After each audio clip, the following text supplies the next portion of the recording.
এই একটা তরকারি বাজিমাত করে দেবে, হাঁড়ি ভাত না কম পড়ে যায়।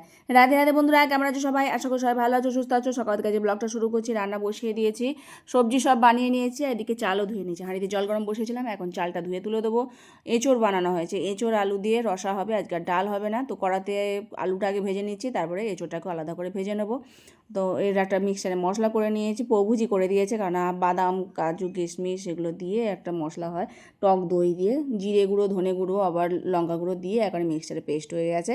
তো সেটাকেই এখন এর মধ্যে দিয়ে দেবো। বাদামের বদলে এখানে চালমগজও ইউজ করতে পারো। তো যাই হোক, একটু লবণ দিয়ে ভেজে নিচ্ছি।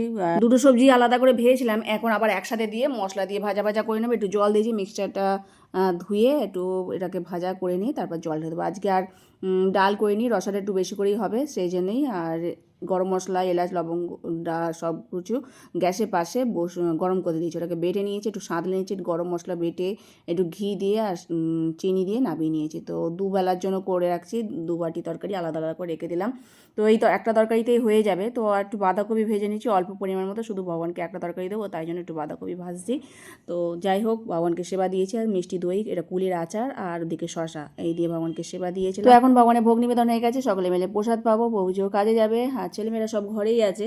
বাঁধাকপি ভাজা দিয়ে প্রসাদ পাওয়ার পর আর এঁচো দিয়ে তারপর প্রসাদ পাওয়ার, কুলির আচার ছিল, খুব সুস্বাদু হয়েছিল। তার মধ্যে এই এঁচোড়ের সবজিটা সব থেকে সুস্বাদু হয়েছিল, হাঁড়ি ভাত না যে কম পড়ে যায়, এত সুস্বাদু হয়েছে।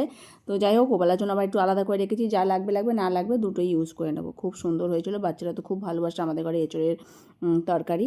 আর এখন কাজকর্ম সেরে আর ভাবলাম কিছু ধুতি আছে সেগুলো কাচবো। তো আমি একটু জল গরম, গোগো স্নান করে বলে জল গরম বসিয়েছে, আমি বললাম যে আমি একটু নিয়ে নিই, কেননা সাদা সাদা জামা কাপড় একটু জল গরম দিলে ভালোভাবে পরিষ্কার হয়ে যাবে। তো ওই সার্ফের জল করেছিলাম, ও খেলা করছিল তার মধ্যে নিয়ে, আমি বললাম কিছুটা নিয়ে নিই, কিছুটা এখন ও তারপরে সেটা দিয়ে স্নান করে নিয়েছে। এটা হলো সন্ধেবেলা, প্রভুজি বাজার নিয়ে এসেছিলো, তা সেটাকে এখন পরিষ্কার করে নিচ্ছি, কারণ শাকটা তো কালকেই লাগবে, তো সেই জন্যে।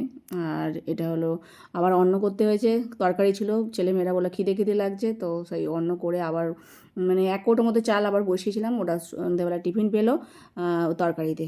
হাঁড়ি ভাত বললাম না কম পড়ে যাবে। যাই হোক, এটা হলো রাত্রিবেলা ভগবানকে একটু রুটি করে দিয়েছি, রুটি আছে মিষ্টি আছে, সেই দিয়ে ভগবানকে সেবা দেবো। আর রাতের জন্য তেমন আর কিছু করিনি, যেহেতু বাচ্চারা ভাত খেয়েছে আর এখনও একটুখানি ভাত আছে, তো ভাবলাম তাহলে একটুখানি পকোড়া করে নিই। শুধু তরকারি অল্পই আছে, যেহেতু ওরা অন্য খেয়েছে বলে, তাই পকোড়া দিয়ে ভালো লাগে। তো ভগবানকেই পকোড়া দিয়ে দেবো। এটা ফুলকপির পকোড়া, খুব সুন্দর মুচমুচে হয়। সেটাকে ভেজে নিচ্ছি। আর আজকে আর তেমন কিছু আর রান্নাবান্না করলাম না, সাদামাটা ভগবানকে সেবা দিয়েছিলাম। এই রাতের মহাপ্রসাদ, তরকারিটা খুব সুন্দর হয়েছিল বলে দুবেলায় হয়ে গেছে।